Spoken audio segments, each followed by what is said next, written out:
Hello, I'm Swami Kriyananda, and I want to read to you a statement that I have written about the coming economic hard times.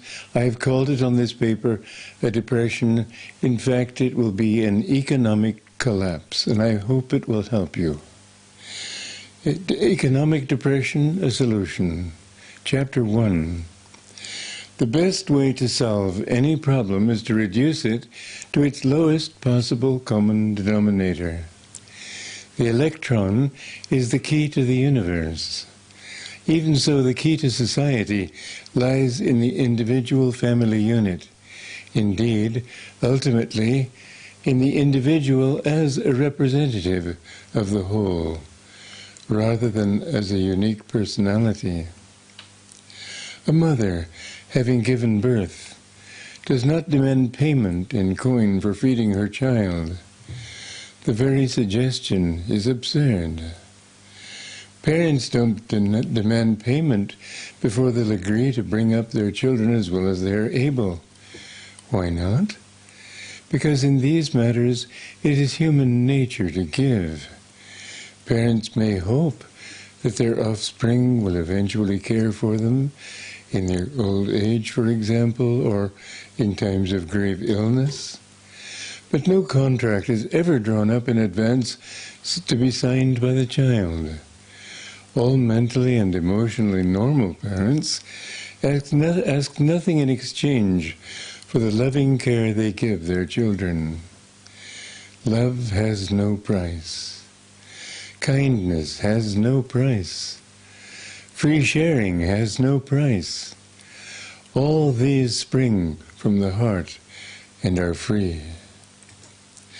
A notable feature of all forms of giving, born of natural instinct, is that the energy of that giving flows outward, not inward. The giving, moreover, proceeds from the feeling quality, which, at least in vertebrates, I cannot speak of for worms and insects, is centered in the heart. It is not an emotion which one clutches to oneself. The more energy one sends outward from there, the more that energy becomes replenished from within. Where then does it flow from? Not from the outside, for the more freely one gives, without wanting, indeed perhaps without even ever receiving anything in return, the more a corresponding energy wells up from within one, giving him sustenance which is not only emotional, but which draws more substantial support in return by means of an aspect of reality that is only lately beginning to be recognized, the power of magnetism. This is not an energy which flows from one's surroundings. An important feature of self-giving is worth noting. The more one sends outward energy, or I should say the more one sends energy outward to others in a spirit of kindness, not only to the members of one's own family, but to others everywhere, as an intrinsic attitude, the more kindness he will receive in return. This return may come from his surroundings, but even if nothing comes back from there, it will well up within him as a positive, creative energy. The heart, in other words, unlike a sack of grain, is not emptied by pouring out its feelings in a positive way. This kind of fulfillment, to the materialist, may seem impossible. Yet in business matters, one invests with a view to reaping greater profits. One might reasonably expect, then, for an act of kindness also to reap a profit of some sort, if not monetary, then at least in other terms. There is no way of computing what, of this kind of profit, one may reasonably expect to reap. But isn't it obvious that if one treats others kindly, he will be more kindly treated in return? If not by them, then at least by others. Why is this so? The explanation is perfectly simple. Love, kindness, and sharing with others freely are forms of energy, and we live in a universe of energy. The more we channel energy outward to others, the more of it we draw inward to ourselves from the source and from its source in the universe. Let me explain my meaning more carefully. Since the time of Einstein, mankind has become increasingly aware that matter itself exists only as a vibration of energy. More and more, scientists themselves are coming to believe that energy is only a vibration of thought, which is in turn a manifestation of consciousness. In short, we live in a conscious universe, wherein even the rocks are only in their final essence dreams. They exist like waves on the surface of an infinite consciousness, which man has labeled God. Energy, then, is not an unconscious force. It can be directed consciously. As Paramahansa Yogananda stated, axiomatically, the greater the will, the greater the flow of energy. This means that the more we exercise our creativity, the more inspiration for further creative deeds fills us from within. The more we exercise our intelligence, the keener our intelligence becomes. The more we exercise our muscles, the stronger they too become. By exercise, we do not deplete a pre-allotted, fixed supply of muscle power. The same is true of wealth. If a person simply hoards whatever money he earns or acquires, his supply of it will in time shrivel up. It will shrivel less obviously, for gold is something solid and substantial. If unused, it doesn't diminish in quantity, like muscle tissue, in quality, like intelligence, or in effectiveness, like creativity. Nevertheless, one's ability to use gold to any personal advantage does shrivel. An addicted miser may actually starve himself to death, though I've never actually heard of so extreme a case, rather than spend the money to feed himself. A wealthy person who uses his wealth more wisely will invest his money in projects that at least hopes will bring him more wealth. Hence the stock exchange, which encourages people to invest in ventures that promise still greater earnings for themselves. This is a passive investment, of course. People usually invest in the stock market not out of any personal interest in the companies they support, and not for any person who works in those companies, but only in the hope of gaining more money for themselves. They gain it. They do not make or earn it through any further effort of their own. Most investors don't even concern themselves with the moral fiber of the companies they invest in, or with the usefulness of such companies to mankind. Many years ago, my father gave me a little money to invest in the stock market. The stockbroker simply couldn't understand why I refused to invest in a tobacco company. I kept on insisting, but I don't believe in smoking. And he kept on demanding in return, what has that got to do with it? Right now this company is hot. Monetary profits had become elevated in his mind to the level of a moral virtue. Could anything be more absurd? People create companies, moreover, not to give their fellow human beings useful employment, but primarily, indeed entirely, with the motive of becoming rich themselves. If their company starts to totter financially, their first thought is not for the safety or security of their employees, but for themselves. Such company owners are like the Russian peasant who, as fantasized by the British humorist P.G. Wodehouse, heaves a sigh of regret as he tosses his last child to the pursuing wolves. The company owners, though perhaps wealthy enough to direct their employees' efforts into avenues that might be profitable for them all, simply let them go.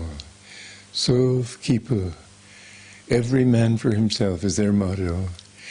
Even on a sinking ship, the cry, women and children first, strikes them as naive. They shove it roughly aside in the name of a sterner philosophy.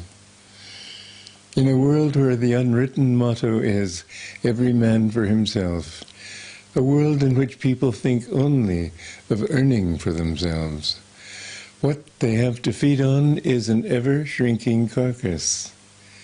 People themselves call it a dog-eat-dog world, with less and less to feed upon, fewer and fewer profits to be gained, less and less security of any kind, even emotional, for anyone, less and less fulfillment. Instead, poverty stares everybody bleakly in the face, poverty of every kind, financial, emotional, mental, spiritual. If an economy based on fiat currency, which is to say printed money, in an economy based on fiat currency, any hint of monetary greed places inflationary pressures on those who control the supply. They quickly learn that to the extent that money can solve their problems, the more money they print, the more easily will those problems be solved. By flooding the market with money, they pay off their own debts. This fact is more important to them than other practical considerations, such as the sad reality that, in thereby also raising the prices everywhere, they make life increasingly difficult for countless others. Those who suffer the most are citizens who no longer earn money, the old, the infirm. Workers can at least demand more pay, thereby keeping the money supply flowing to them, even though inflation, which becomes a regular feature of existence for them, brings them increasing nervousness, fear, and psychological tension. The home my parents bought for $20,000 in Scarsdale, New York, 1941, is now, in the year 2011, worth about $2 million, even though its value as a building has diminished over the intervening 70 years. The milkshakes I used to buy in high school for 15 cents cost many times more than that today. Worse still, governments think nothing of going into debt, since they can always print whatever money they need. Monetary inflation. Monetary inflation has become properly described as hidden taxation. Since governments cannot tax people openly for all they need without risking a revolution, and even inflation cannot give them all the money they need. Why not? Governments don't dare print too much at a time, lest hyperinflation ensue. In Germany in 1923, the mark, their currency at that time, became so worthless that one worker carting his weekly earnings home in a wheelbarrow left the wheelbarrow outside a store while he went in to get, or perhaps only to look at, something. Came out again and found his earnings blowing freely about on the streets. The wheelbarrow was missing. Similar stories from that era abound. Government indebtedness seems at first to be different from private indebtedness. A lender cannot survive forever on mere promises of payment. He needs at least something to keep him going. Of course, if what he is owed is something he doesn't directly know about, supportive bricks for his house, for example, that are missing without his knowledge, he may not consciously feel the lack, until, that is to say, his house collapses around him. For a government to borrow money is not essentially any different from its printing the money. A call is made on diminishing strength. Sooner or later the house must collapse. It cannot be shored up forever on mere promises. even as concrete cannot be strengthened by adding more and more sand and less cement. A serious problem of our times is big government. It may have begun with the Federal Reserve Board, but Franklin D. Roosevelt definitely launched that delusion in full battle array when he promised to solve the nation's economic problems from the central government in Washington, D.C. Everyone loves candy, especially when it is free, but the resulting problems for America were many and kept on proliferating. An increasing horde of non-productive clerks had to be paid. Increasing complexity arising from an ever-swelling bureaucracy made it impossible to hold any one person or department accountable. People started lining up for, quote, free handouts. Charity, of course, is always good, but charity from a government level is usually doled out for at least partly selfish ends. The securing of more votes, for example. It must be paid for through taxation and by a swelling number of government departments. Corruption, of course, becomes endemic because it is untraceable. But even without corruption, those tax dollars must support a growing support team of intermediaries, each usually receiving unwarrantedly high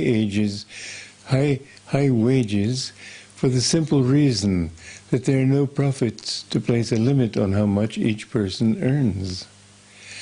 Government-sponsored charity seems good, but if you take a cube of ice and pass it from hand to hand around a banquet table, don't be too surprised if what comes back to you has shrunk to the size of a pea. The ultimate beneficiaries of government handouts receive very little indeed of whatever money was allotted to them.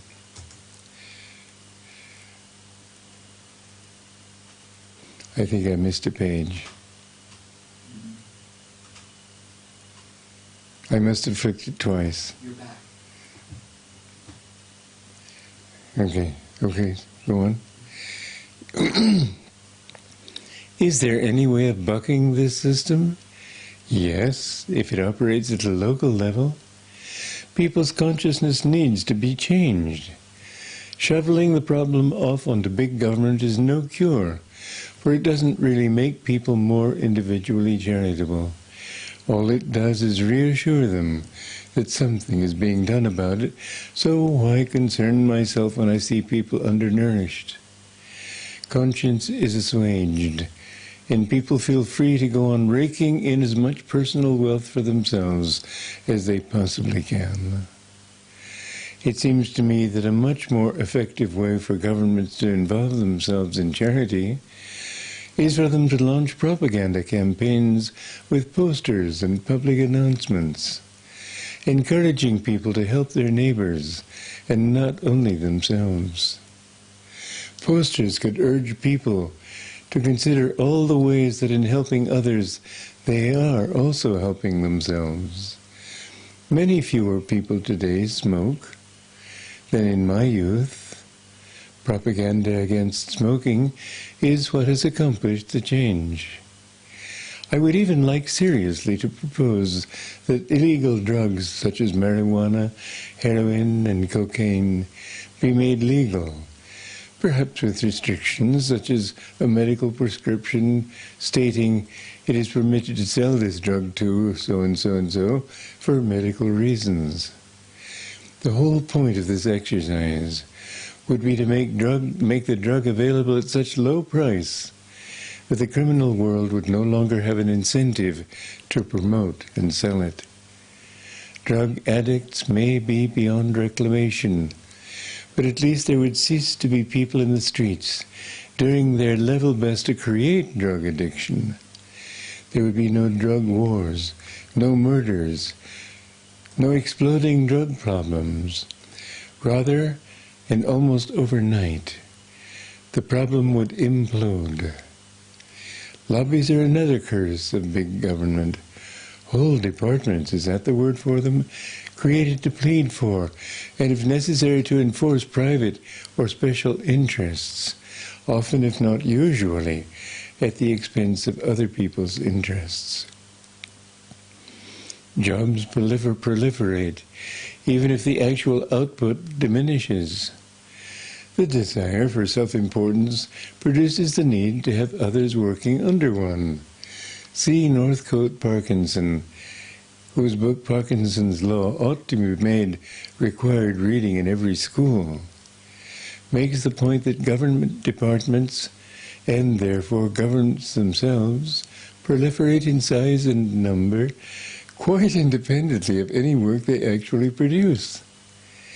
Indeed, and I don't remember whether he makes this point also, their output often becomes counterproductive, like two equal forces pushing on opposite sides of a door.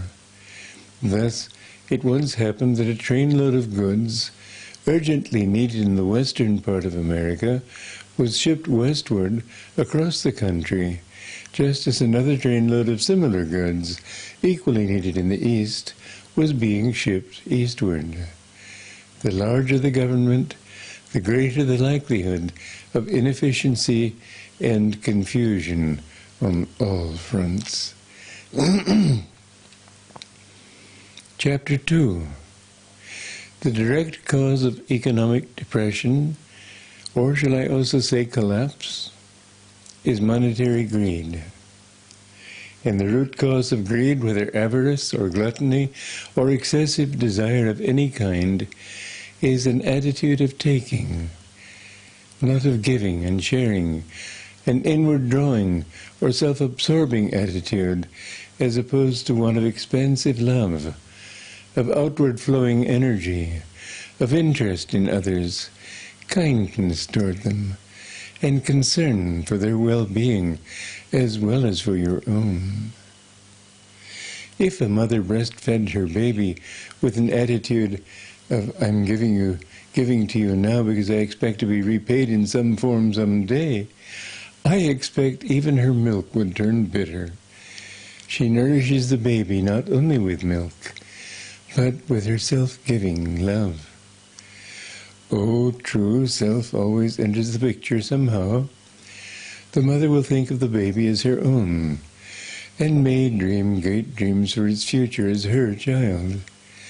But there are two kinds of selfishness, one which excludes others from its sympathies, and the other which includes the happiness of others in one's own.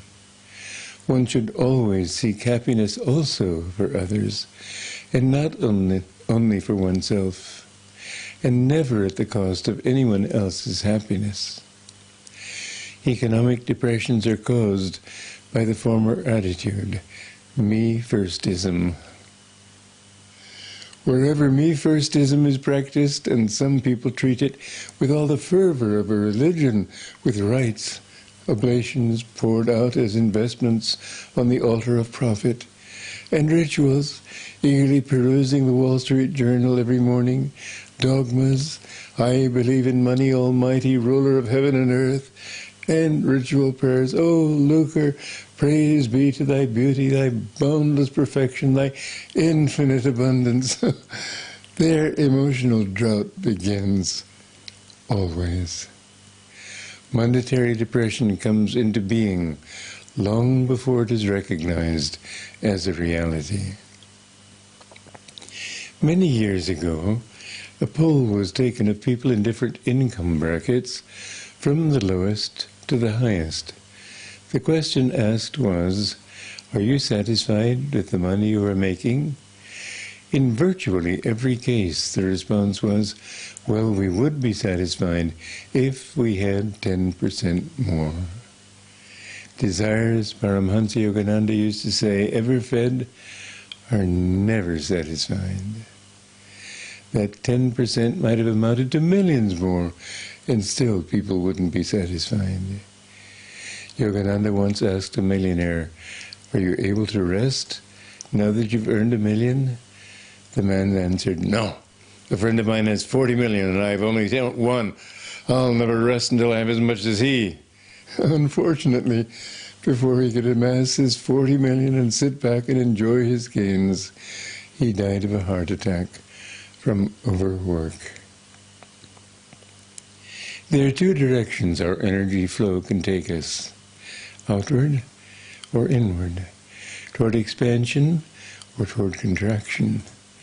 It can make us more giving or more grabbing. The first direction, paradoxical though it may seem at first, is self-gratifying. The second direction is, again, paradoxically, self-depriving, for it shrivels the heart, desiccating it. It makes one less capable of noble or uplifting feelings. I must read that again. Makes one less capable of noble or uplifting feelings of any kind, and reduces one finally to a dry gourd of humanity containing no juice of human feeling. Let me stop a moment.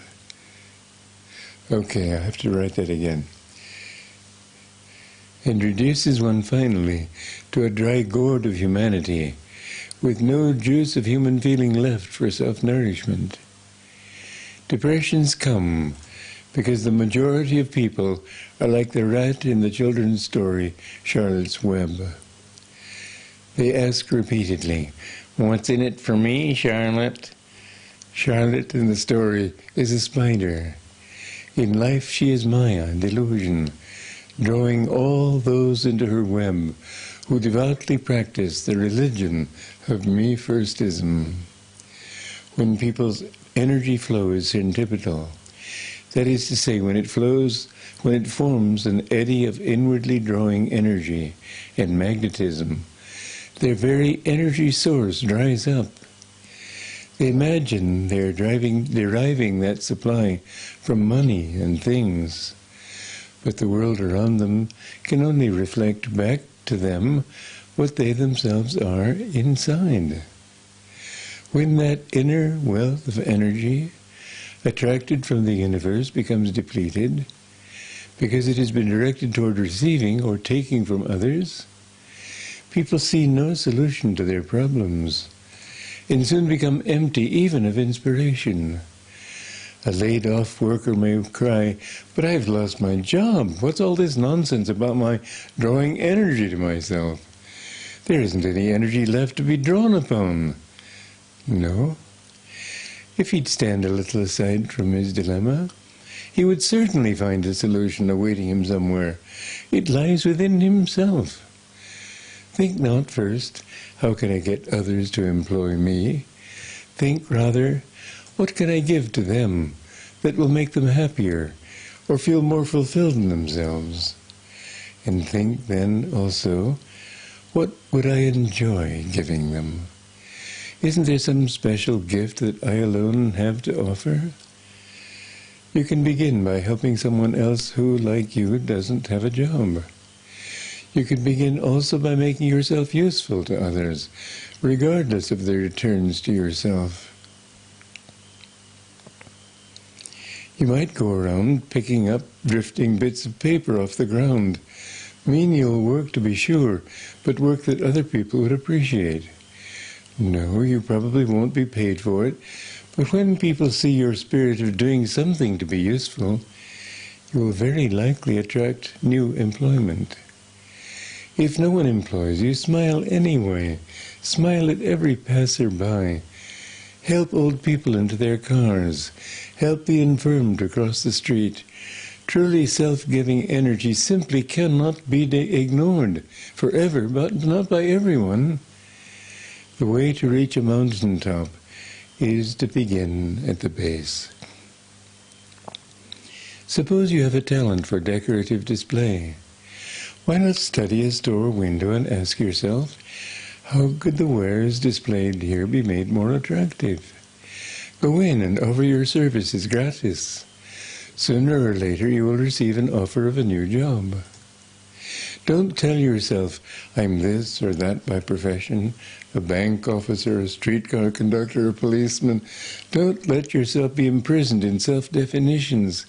Be free in your mind, and you can be anything.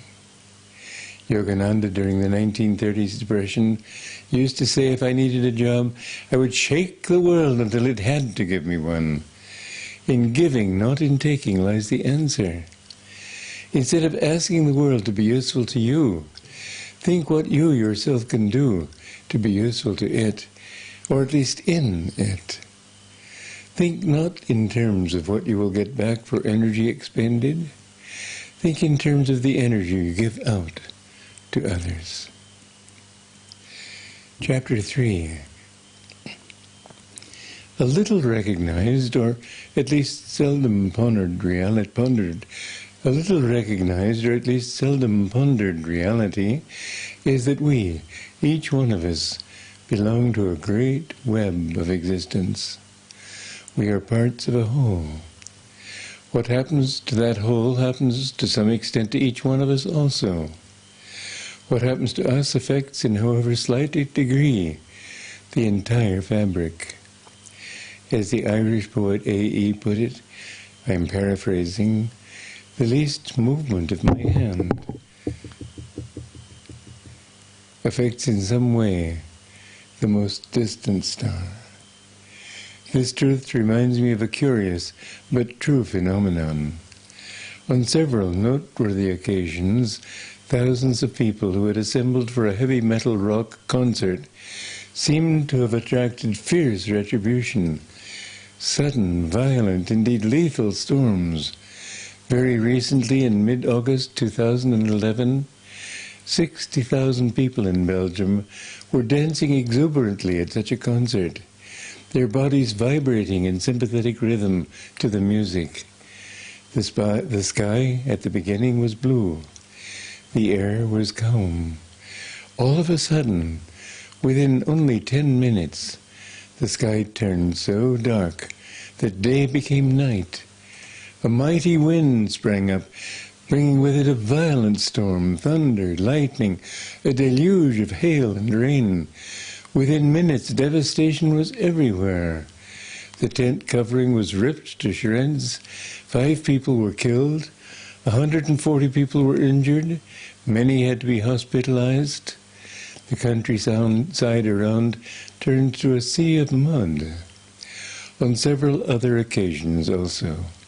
In Finland, August 11th, also 2011. In Lewiston, New York, this same summer. In Tulsa, Oklahoma, August 7th. At Niagara, New York. In Colorado, the same thing has happened. A heavy rock music festival.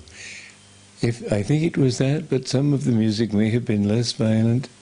In any case, it had a heavy, downbeat affirmative of ego, and many thousands of people participating, dancing together, a sudden devastating storm. The entire universe exists in a state of conscious vibration. Sounds exert a definite influence on our environment as well as on ourselves. The music we listen to has a definite effect upon our own consciousness. The influence of rock music, especially, is extremely deleterious. One woman I know of wrote that she had once tried to commit suicide, and until rescued, found herself in a dark region where people had been stuck, some of them for centuries. Some of the people there were clothed in the style of ancient Greece, some in that of 17th century France. No one looked at anybody else. All seemed unconscious of their surroundings. They weren't suffering so much as mentally numb. This woman had been addicted to heavy metal rock music. After this grim experience, she stated that the vibrations of that region were the same as those of that kind of music. Since then, she has been campaigning to get people to stop listening to it. I was in Yucatan, Mexico in 1954, visiting the Mayan ruins at Chichen Itza. My guide was himself Mayan, so I asked him if any of the ancient knowledge still lingered in that country. He told me several years ago in the countryside around here, the countryside around here underwent a severe drought. I was out traveling in the jungle when I came upon a village where the people were performing a rain dance. Interested, I stopped to watch. When the dance ended, suddenly, as if from nowhere, heavy clouds gathered, and there was a real cloudburst. Everyone had to run for cover. Paramhansa Yogananda said American Indian rain dances used to be effective. Now, through cultural exposure to Western rationalism, they have lost that power, but they had it once. He himself showed on several occasions that he could change the weather. I could tell you several fascinating stories on this point, but it would constitute an unnecessary diversion from my subject. You can read it in a book of mine, a biography of Paramhansa Yogananda. The point here is that thought has power. Your thoughts have power. Even if no one around you has a job, even if money has lost all of its value, even if people in your area are literally starving to death, you don't have to be a part of that karmic wave. You can create your own little circle of protection against it. In Lohaghat, a Himalayan village, I met a couple years ago named Sharma. The husband was a medical doctor. Mrs. Sharma, his wife, told me of a time when she had been in the jungle with her guru and a group of his disciples. A heavy monsoon rain had fallen, but in a wide circle surrounding that group there was no rain at all. They remained seated together on the ground in perfect comfort. Yogananda taught that the true state of reality is center everywhere, circumference nowhere. Every human being is, in actual fact, the center of the universe. The more he gathers his own forces inwardly unto himself, not allowing himself to be swept helplessly down the river of life like a pebble, the more he can control his own destiny. I have written of the need to give out to others rather than depend on what you will receive from them. You cannot give if your mental chickens are scattered far and wide. You must realize first that all powers of accomplishment are centered in yourself.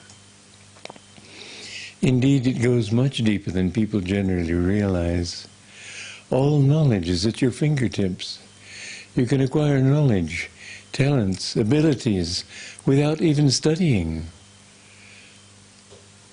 Schooling is useful, but it is also limiting because it makes one think he needs others to tell him how to solve all his difficulties. I remember that in algebra class in high school, we were given formulae to help us solve our problems with the equations. I never used those formulae because I wanted to follow the thread of reasoning each time to its own natural conclusion. I was happy to see that by applying myself accordingly, I was happy to see that by applying myself according to my own lights, I gained more understanding and more quickly. Languages came easily to me. Abilities came easily. Insights came instantly.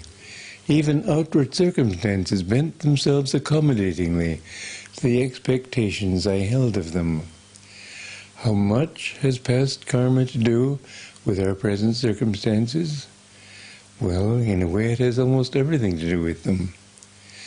Paramhansa Yogananda, however, insisted that we can, in fact, by our own will, alter those karmic influences for the better. Such indeed is the virtue of having a guru. He can direct our actions in such a way as to steer us around our karmic hurdles.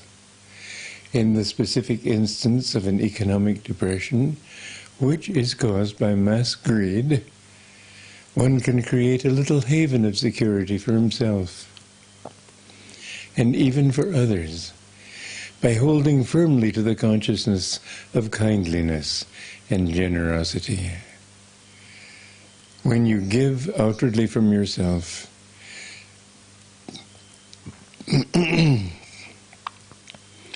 when you give outwardly from yourself, you become a cause rather than an effect.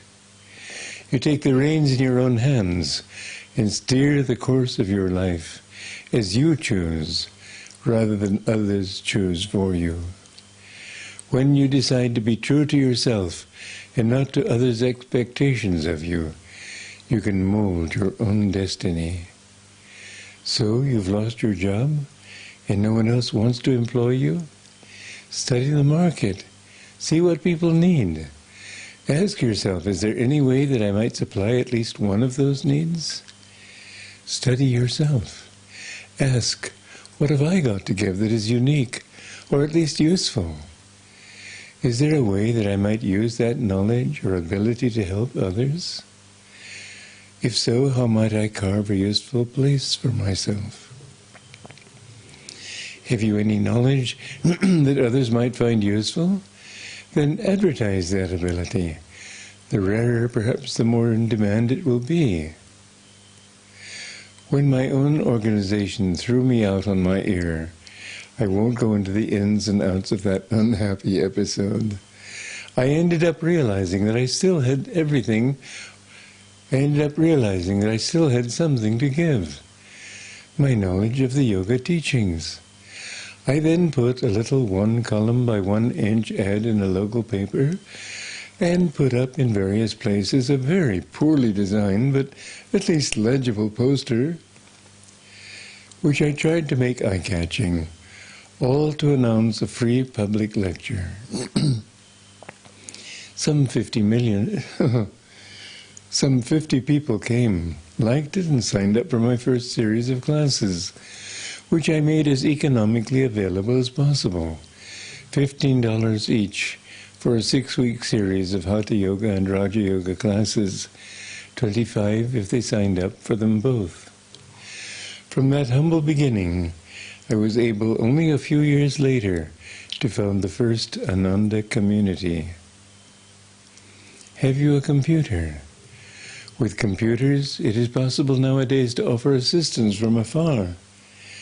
Perhaps you have specialized knowledge you can share with people. With Facebook, you might like to offer suggestions or advice. Whatever you offer might be backed by information they would like to know, or that would benefit them, and for which they would be glad to pay in return. Do you play a musical instrument? Even if you don't play it well, you might be able to offer lessons to beginners. The possibilities are endless. The important thing is to realize that you, as the epicenter of all reality, can do everything and anything, provided your attitude is one of outward giving, not of inward absorbing. The whole world, however, these days is pegged to the dollar. What will happen if the dollar collapses? Hyperinflation will then become worldwide. I said if. I should have said when. It is very near total collapse already. Once the house of cards falls, it will fall very quickly indeed. Money will not be worth the paper it's printed on. What can the individual do? Some people have recommended such collectibles as great art. Do you think a Monet painting, for which you paid millions, will sell for more millions of worthwhile currency when money is worth nothing? In Germany in the 1920s, such treasures were bartered in exchange for a little food. Gold is more stable. Of all commodities, it has maintained its value fairly evenly through countless centuries. I am unsure of the exact figures, but essentially in the 18th century, a men's suit cost, let us say, $50 or 1 ounce of gold. In the 19th century, it cost $100, or 1 ounce of gold. In the 20th, the same suit virtually cost several $100s, or 1 ounce of gold. In this century, the suit might cost $1,000, or again, 1 ounce of gold. My figures certainly are inexact, but the point is obvious. Gems have a rising value, but that value is not necessarily sustainable. In hard times, jewelry becomes a mere luxury. Gold coins are more reliable and easier to exchange than bullion. They can also be sold in small bits rather than in large bars. Banks, by the way, will be unreliable in the coming times. Countless numbers of them will fail, perhaps even all of them.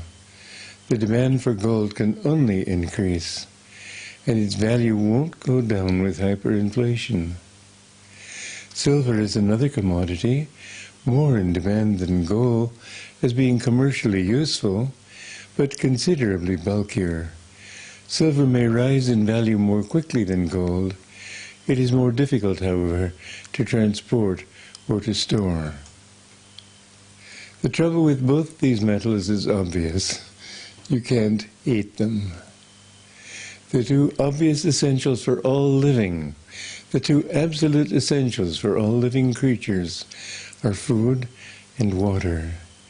And the surest place to obtain both these essentials is not in the cities, where food must be brought in from outside, and water piped in from some source beyond individual control. Arable land is the obvious solution. If you can be assured of an adequate water supply, perhaps in the form of a deep well, and if you can work the land, you will have the greatest chances of survival. Granted, water, the most essential of all, may evaporate or in other ways disappear. For this reason, among others, large countries are beneficial. What disappears from one region can be supplied from another. Still, owning land in the country is a much safer investment than either gold or silver. There is another consideration also. Imagine life in the city where trucks need to bring food to the grocery stores. Then imagine those trucks trying to force their way past hungry mobs outside but near the cities. Let us say in the suburbs or even further out. Equally desirous of that food. During a massive layoff of auto workers in Detroit only recently, 2 men had to ride shotgun on the sides of every truck just to get into the inner cities. Widespread rioting, looting, crime, and violence of all kinds is much more than a possibility at such times. It is a probability. I'll go further. It is a certainty.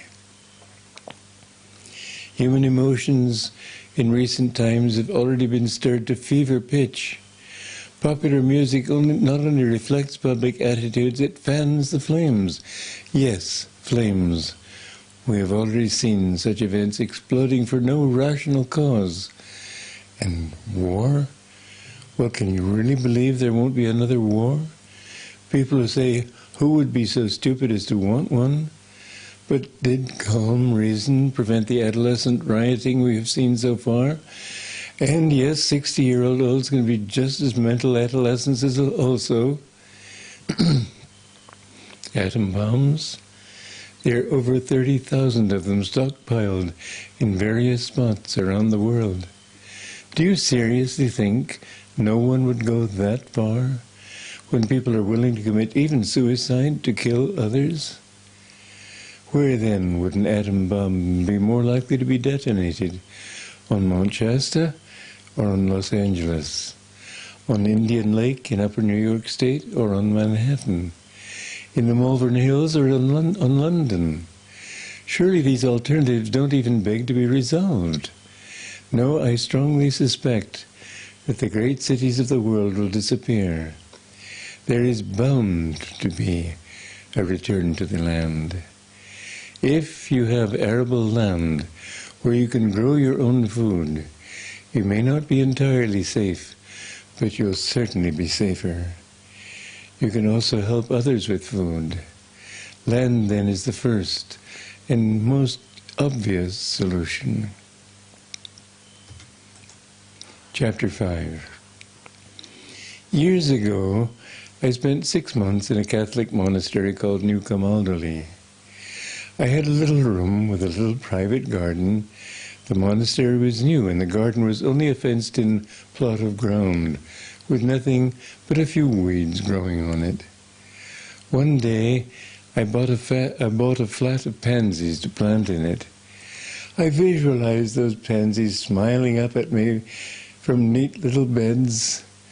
About a month later, I looked out the window and saw those pansies still in their flat, wilted and dead. Shame on me.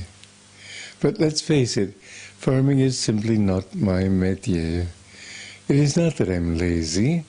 I've written nearly 150 books, composed over 400 pieces of music, founded 9 communities, taken about 15,000 color slides, art photos, not snapshots, traveled and lectured around the world, addressed millions of people also by television and radio. Enough work anyway to keep me off the streets. And yet there was that block against planting those few little pansies. Let's face it, no one can be good at everything. A good farmer may not be a good carpenter. A good farmer and a good carpenter may still need a good doctor. Man is a social animal. If you buy land in the country, you will need others to share it with you. The individual who can survive on his own is very rare. You'll need others to go in on the venture with you. Whom then can you invite? Your own extended family members, parents, brothers, cousins, nieces, nephews, aunts, uncles? Let's face it, being part of one's own natural family is no guarantee of compatibility. One person's absorbing interest may be, to his family members, an irritating or even absurd obsession. What one person likes, the others may intensely dislike. What one regards as funny, the rest may find merely shocking, embarrassing, or trivial. Granted, families are under some obligation to care for one another, and they naturally extend help if possible, where it is needed. Beyond this tie that binds, however, it is not often that they are forthcoming. One's true family are people, wherever they may be, who are of like mind with oneself. They are people whose similarity of tastes does not incline them to work on any enterprise. Drinking buddies, for example, those with whom one can work most safely, embark on such a venture as building a community. Those with whom one can I have to read this again. Those with whom one can most safely embark on such a venture as building a community in the country will be people with similar ideals. The nobler the ideals, the greater the likelihood of a success. That is why monasteries in the past were the most likely to cohere and thrive. Nowadays, however, monasteries everywhere are almost or entirely empty. Huge edifices that once held hundreds of monks have now been reduced to a handful of tottering old men in their 80s. Well, I'm in my 80s and I do totter, but at least I have younger people around to assist me physically. A way of life is needed that will attract people of all ages. A God-centered life is the strongest guarantee, surely, of continued coherence and security. Back in the hippie era of the 60s and 70s, a study showed that the average new community then lasted only 30 days. Ananda communities, by contrast, have completed their 43rd year of existence as a way of life. The subject of how to build enduring and mutually supportive communities is beyond the scope of this paper. I offer the idea, however, as the greatest possible bulwark against a worldwide depression. Yes, worldwide. The cases of hyperinflation that have been seen in the last 2 centuries were isolated cases. The next depression, ending in massive hyperinflation, is destined to be worldwide. The dollar will fall, and with it the world currency. The euro is no alternative. It is too late to change this route on all fronts. Money won't be worth the paper it is printed on. Most important of all will be exchange of attitude, from taking to self-giving, from greed to kindly sympathy and practical personal help. Finally, however, I must add that giving itself must also, in a sense, be receptive, for all things are reciprocal. To thrust one's benevolence on others would be a mistake. In the very act of giving, there should also be that attitude of tentativeness, which asks, do you want to receive this from me? I want my kindness to be a sharing, not an imposition. Benevolence without respect for the receiver is a presumption.